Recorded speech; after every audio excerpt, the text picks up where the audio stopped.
पुरुषाने तुमच्याकडे दुर्लक्ष केले तर मागे अजिबात त्याच्या जास्त धावू नका. फक्त हे काही बदल करून पहा.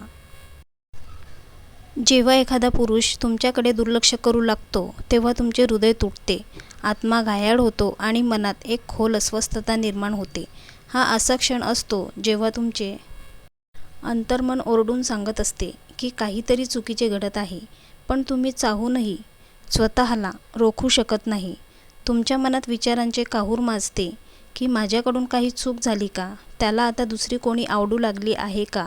त्याने अचानक बोलणे बंद का केले? नेमक्या याच वळणावर बहुतेक स्त्रिया एक मोठी चूक करतात. त्या त्याचा पाठलाग करू लागतात. त्यांना वाटते की जर त्यांनी थोडे अधिक प्रयत्न केले, थोडे अधिक प्रेम व्यक्त केले तर तो पुरुष परत येईल. पण जीवनशास्त्र सांगते की प्रेम ही कोणत्याही किमतीवर भीक मागण्याची वस्तू नाही. प्रेम तर तेव्हा फुलते जेव्हा तुमचा अंतरात्मा स्वतंत्र असतो आणि जेव्हा तुम्हाला तुमच्या स्वतःच्या पूर्णत्वाची जाणीव झालेली असते. त्यामुळे जेव्हा एखादा पुरुष तुमच्याकडे दुर्लक्ष करतो तेव्हा सर्वात आधी स्वतःला थांबवायला शिका. त्याचा पाठलाग करू नका, कारण पाठलाग करण्याचा अर्थ असा आहे की तुमची ऊर्जा अशा दिशेला व्यर्थ जात आहे जिथे तिचा आदर नाही. आणि जेव्हा ऊर्जेचा आदर होत नाही तेव्हा प्रेमाचा अंत होतो. तज्ज्ञांचे असे मत आहे की प्रेम तेव्हाच जिवंत राहू शकते जेव्हा दोन आत्मे बरोबरीच्या स्तरावर असतात. जर एक व्यक्ती दुसऱ्याच्या मागे धावत असेल तर तिथे फक्त परावलंबित्व उरते, प्रेम नाही. म्हणून पहिले काम जे तुम्हाला करायचे आहे ते म्हणजे स्वतःला रोखणे. जेव्हा तो बोलत नसेल तेव्हा तुम्हीही मौन धारण करा. मौन म्हणजे केवळ शब्दांचा अभाव नव्हे, तर मौन ही एक प्रचंड शक्ती आहे. ते दर्शवते की तुमच्या आत एक प्रकारची स्थिरता आहे. पुरुष तेव्हा आकर्षित होत नाहीत जेव्हा नाही त्यांना तुम्ही पकडून ठेवण्याचा आटोकाट प्रयत्न करता. उलट ते तेव्हा आकर्षित होतात जेव्हा तुम्ही तुमच्या आंतरिक संतुलनात स्थिरावता. जेव्हा तुम्ही मौन राहून तुमची आंतरिक ऊर्जा एकवटता तेव्हा तीच ऊर्जा एक चुंबकीय शक्ती बनते आणि तेच आकर्षण त्या पुरुषाला पुन्हा तुमच्याकडे ओढून आणते. दुसरे काम म्हणजे तुमची ऊर्जा परत खेचून घेणे. जेव्हा एखादा पुरुष तुमच्याकडे दुर्लक्ष करतो तेव्हा तुम्ही नकळत त्याला अधिक दर्जा देऊ लागता. वारंवार मेसेज करणे, त्याच्या सोशल मीडियावर लक्ष ठेवणे, सतत त्याच्यावर विचार करणे. पण हे लक्षात घ्या की तुमची ऊर्जा तिथे जाते, तीच गोष्ट तुमच्या जीवनात वाढत जाते. जर तुम्ही त्या पुरुषाला तुमच्या विचारांनी आणि भावनांनी ऊर्जा देत राहिलात तर तुम्ही स्वतःला पूर्णपणे हरवून बसाल. त्याऐवजी तुमची ऊर्जा स्वतःकडे वळवा. तुमच्या आवडीच्या कामात मन रमवा, स्वतःच्या शरीराची काळजी घ्या आणि स्वतःच्या अस्तित्वाचा पुन्हा अनुभव घ्या. तुमच्या लक्षात येईल की जी ऊर्जा त्याला विनामूल्य मिळत होती ती आता थांबली आहे आणि हीच त्याच्या अस्वस्थतेची सुरुवात असेल. तिसरे काम म्हणजे स्वतःला प्राधान्य द्या. सत्य हेच आहे की जो स्वतःवर प्रेम करत नाही त्याच्यावर दुसरे कोणी कसे प्रेम करेल. जेव्हा तुम्ही स्वतःसाठी वेळ काढता, स्वतःला समजता, सजवता, स्वतःची संवाद साधता तेव्हा तुमचा चेहरा, तुमची चाल आणि तुमच्या डोळ्यातील चमक पूर्णतः बदलून जाते. एका स्वावलंबी स्त्रीची ऊर्जा कोणत्याही पुरुषापेक्षा अधिक प्रभावी असते. जी स्त्री स्वतःला मान देते ती इतरांकडे मान्यतेची याचना करत नाही आणि हीच गोष्ट पुरुषाला सर्वात जास्त आकर्षित करते. चौथे काम म्हणजे तुमच्या आंतरिक शांततेशी जोडून घ्या. जेव्हा तुम्ही शांत होता तेव्हा तुमचे खरे अस्तित्व जागे होते. ही शांतताच तुमच्या सौंदर्याचे खरे मूळ आहे. मानसशास्त्र सांगते की पुरुष अनेकदा अशा स्त्रीपासून दूर पडतो जी अस्वस्थ असते, कारण तिची ऊर्जा असंतुलित असते. पण जेव्हा तुम्ही आतून शांत असता तेव्हा तुमची उपस्थितीच एका धड्यासारखी भासते. तुम्हाला काहीही बोलण्याची गरज उरत नाही. तुमचे अस्तित्वच एक अविभाज्य उत्तर बनून जाते. पाचवे काम म्हणजे आकर्षणाचे स्वरूप समजून घ्या. जाणकार सांगतात की आकर्षण तेव्हा निर्माण होते जेव्हा थोडे अंतर असते. जेव्हा तुम्ही सतत कोणाच्या तरी मागे धावता तेव्हा त्या नात्यातील रहस्य संपून जाते आणि पुरुषाला वाटते की आता मिळवण्यासारखे काही उरलेले नाही. पण जेव्हा तुम्ही मागे हटता, जेव्हा तुम्ही तुमच्या मौन आणि प्रतिष्ठेत परत येता तेव्हा तुमची अनुपस्थितीच एक अतर्क्य राहते. तो विचार करू लागतो, ती आता माझ्यापासून दूर का आहे? तिला आता माझी गरज उरली नाही का? हेच विचार त्याला तुमच्याकडे खेचू लागतात. 6वे काम म्हणजे तुमचे जीवन उद्देशपूर्ण बनवा. जी स्त्री केवळ प्रेमात नाही तर आपल्या जीवनाच्या ध्येयासाठी जगते, तीच खऱ्या अर्थाने आकर्षक असते. अनुभवी लोकांचे म्हणणे आहे की जी स्त्री प्रेमाला आपल्या जीवनाचे सर्वस्व न मानता आपल्या अस्तित्वाचा एक भाग मानते, तीच प्रेमात परिपक्व होते. तुमच्या स्वप्नांवर काम करा, तुमची ध्येये निश्चित करा. जेव्हा तुमच्या आयुष्याचा अर्थ प्राप्त होतो, तेव्हा कोणताही पुरुष तुमच्याकडे दुर्लक्ष करू शकत नाही. कारण आता तुमची ऊर्जा कोणावर अवलंबून नाही, ती आत्मनिर्भर झाली आहे. 7वे काम म्हणजे क्षमा करायला शिका. दुर्लक्ष केले जाण्याचे दुःख खूप खोल असते, पण जर तुम्ही ते दुःख मनात धरून ठेवले तर तेच तुम्हाला आतून तोडून टाकेल. शहाणपण हेच सांगते की जो व्यक्ती क्षमा करत नाही, तो भूतकाळात कैद राहतो. क्षमा करणे म्हणजे त्या अनुभवातून शिकवण घेऊन पुढे जाणे. जेव्हा तुम्ही क्षमा करता, तेव्हा तुम्ही तुमच्या आत्म्याला मुक्त करता आणि तुमच्यामध्ये पुन्हा प्रेमाचा प्रवाह अविश्रांत वाहू लागतो. आणि 8वे काम म्हणजे पुन्हा प्रेम करायला शिका. पण सर्वात आधी स्वतःवर जर तुम्ही हे शिकलात की तुम्हाला कोणाच्याही मान्यतेची किंवा स्वीकृतीची गरज नाही, तर तुम्ही जगातील सर्वात शक्तिशाली स्त्री व्हाल. असे मानले जाते की जेव्हा स्त्री आपल्या आत प्रेमाने भरून जाते, तेव्हा तिचे अस्तित्वच एक मंदिर बनते. पुरुष अशा प्रेमासमोर नतमस्तक होतात, कारण हे प्रेम कोणत्याही अपेक्षेशिवाय असते. ते निर्मळ असते. जेव्हा तुम्ही ही 8 कामे करता, तेव्हा ते ब्रह्मांड तुमच्यासाठी काहीतरी अद्भुत घडवून आणते. जो पुरुष तुमच्याकडे दुर्लक्ष करत होता, तो अचानक तुमच्याबद्दल विचार करू लागतो. त्याला वाटते की ही आधीसारखी का राहिली नाही, आणि हाच तो क्षण असतो जेव्हा नियंत्रण तुमच्याकडे परत येते. पण तोपर्यंत तुम्हाला काहीही फरक पडत नाही, कारण आता तुमचे प्रेम भीक राहिलेले नसते, तर ते एक आशीर्वाद बनलेले असते. मोठे विचारवंत म्हणतात, जेव्हा प्रेमात जागरूकता येते, तेव्हा दुःखसुद्धा वरदान ठरते. तुम्ही प्रत्येक अनुभवातून प्रगल्भ होता, प्रत्येक जखमेतून शिकता आणि प्रत्येक दुराव्यातून अधिक सखोल होता. लक्षात ठेवा, जर एखादा पुरुष तुमच्याकडे दुर्लक्ष करत असेल, तर यामुळे तुमची किंमत कमी होत नाही.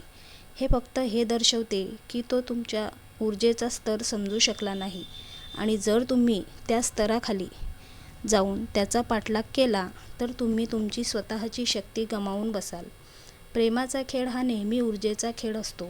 जो आतून पूर्ण आहे, तोच आकर्षक आहे. जो रिकामा आहे, तोच इतरांच्या मागे धावतो. म्हणून स्वतःला आतून समृद्ध करा. तुमच्या वेदनेला ध्यानात रूपांतरित करा. असे म्हटले जाते की जेव्हा तुम्ही वेदनेला ध्यानात बदलता, तेव्हा तीच तुम्हाला मुक्त करते. मग कोणी तुमच्याकडे दुर्लक्ष करो किंवा प्रशंसा, तुमचे केंद्र डळमळीत होत नाही. आणि जेव्हा तुम्हाला कोणाच्या वर्तनाने फरक पडत नाही, तेव्हा तुम्ही खऱ्या अर्थाने स्वतःवर प्रेम करू लागता. तेव्हा तुम्हाला कोणाचीही गरज उरत नाही. आणि हीच स्थिती पुरुषाला तुमच्याकडे सर्वाधिक आकर्षित करते, कारण आता तुम्ही केवळ हव्याशा नाही, तर आदरणीय बनता. ही 8 पावले केवळ एखाद्या पुरुषाला परत मिळवण्यासाठी नाहीत, तर स्वतःला परत मिळवण्यासाठी आहेत. आणि जेव्हा तुम्ही स्वतःला शोधून काढता, तेव्हा तुमचे प्रत्येक नाते तुमच्या आत्म्याच्या खोलीशी जोडले जाते. पुरुष येतो किंवा जातो, पण आता तुम्ही कोणाच्या जाण्याने कोलमडून पडत नाही. तुम्हाला माहीत असते की प्रेमाचा स्रोत तुमच्या स्वतःच्या आत आहे. हेच या सर्व ज्ञानाचे सार आहे. प्रेम करा, पण स्वतःला गमावू नका. प्रेम द्या, पण आपली प्रतिष्ठा जपून ठेवा. आणि जेव्हा कोणी तुमच्याकडे दुर्लक्ष करेल, तेव्हा स्मित हास्य करा आणि म्हणा धन्यवाद, कारण त्याने तुम्हाला तुमच्या स्वतःच्या आत परतण्याचा रस्ता दाखवला आहे. हीच स्त्रीची परिपक्वता आहे. हीच तिची शक्ती आहे. आणि जेव्हा एक स्त्री ही शक्ती ओळखून घेते, तेव्हा संपूर्ण जग तिच्यासमोर नतमस्तक होते. कारण तेव्हा ती केवळ प्रेम करत नाही, तर ती स्वतः प्रेमस्वरूप बनलेली असते. जेव्हा तुम्ही स्वतःला आतून मजबूत करता, जेव्हा तुम्ही तुमच्या मौनाला आणि आत्मसन्मानाला तुमचे कवच बनवता, तेव्हा हे जग तुमच्यासमोर नवीन रंगात उलगडते. तत्त्वज्ञान असे सांगते की जो व्यक्ती तुमच्याकडे दुर्लक्ष करतो तो खरं तर तुमच्या आत दडलेल्या प्रेमाची परीक्षा घेत असतो. ही परीक्षा बाह्य नसते, तर ती तुमच्या अंतर्मनाच्या खोलीची तपासणी असते. तुमचे प्रेम परावलंबित्वावर आधारित आहे की तुमच्या आत्म्याच्या स्वातंत्र्यावर? जर तुमचे प्रेम या गोष्टीवर टिकून असेल की समोरच्याने तुमचा स्वीकार करावा, पण तर ते प्रेम नाही, ती केवळ एक इच्छा आहे. पण जर तुमचे प्रेम या गोष्टीवर ठाम असेल की कोणी असो वा नसो, तुम्ही तरीही प्रेमात जगत राहिला, तेव्हा ते प्रेम आध्यात्मिक बनते. जेव्हा पुरुष तुमच्याकडे दुर्लक्ष करतो, तेव्हा ब्रह्मांड तुम्हाला ही संधी देते की तुम्ही तुमच्यातील अथांग सागराला ओळखावे.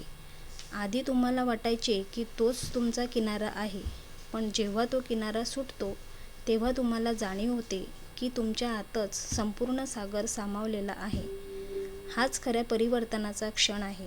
हा क्षण वेदनादायी असतो, पण सत्य हेच आहे की वेदनाच तो दरवाजा आहे जिथून आत्मा पहिल्यांदा आपल्या वास्तविक रूपाशी परिचित होतो. जेव्हा तुम्ही वेदनेतही सजग राहता, तेव्हा तुम्ही तुमच्या शक्तीची पहिली झलक पाहता.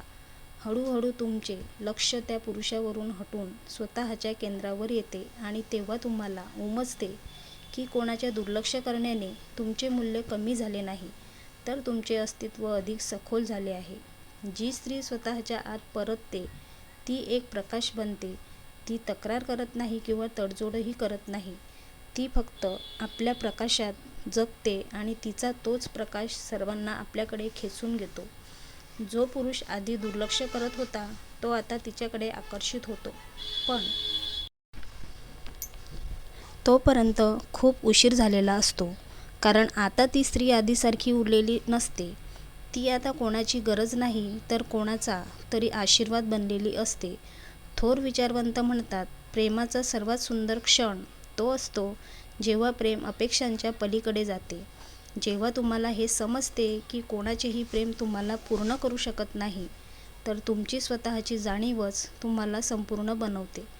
तेव्हा तुम्ही मुक्त होता आणि हीच मुक्ती पुरुषांना मोहून टाकते. पुरुष अशा स्त्रीला घाबरतात जी मुक्त आहे, कारण अशा स्त्रीला बांधणे अशक्य असते. पण तीच स्त्री त्यांना सर्वात जास्त आकर्षित करते, कारण तिच्यात खोली असते, मौन असते आणि एक गूढ रहस्य असते. लक्षात ठेवा, प्रत्येक वेळी जेव्हा कोणी तुमच्याकडे दुर्लक्ष करेल, तेव्हा असा विचार करू नका की तुमची किंमत कमी झाली आहे, तर असा विचार करा की आता तुम्हाला तुमच्या आत्म्याच्या अधिक खोल स्तरापर्यंत जायचे आहे. तुमच्या मौनाला तुमचे उत्तर बनवा. तुम्ही जितके जास्त बोलाल तितके स्वतःला गमवाल, पण तुम्ही जितक्या शांत राहाल तितक्या शक्तिशाली व्हाल. जेव्हा तुम्ही पाठलाग करणे सोडून देता, तेव्हा तुमचे अस्तित्वच एक प्रश्न बनते आणि पुरुष स्वभावतः त्या प्रश्नाचे उत्तर शोधण्याचा प्रयत्न करतो. तुम्ही त्याचा पाठलाग करत नाही, तरीही त्याचे विचार तुमच्या मागे धावतात. हाच ऊर्जेचा खेळ आहे. अध्यात्म सांगते की पाठलाग करणारा नेहमी कमकुवत असतो आणि मौन राहणारा सशक्त. म्हणून स्वतःला सशक्त बनवा. तुमच्या मौनाची साधना करा. हळूहळू तुमची ऊर्जा इतकी उंचावेल की ज्या पुरुषाने तुमच्याकडे दुर्लक्ष केले होते, तो आता तुमच्या उपस्थितीत अस्वस्थ होईल, कारण तुमची ऊर्जा त्याला आरसा दाखवेल.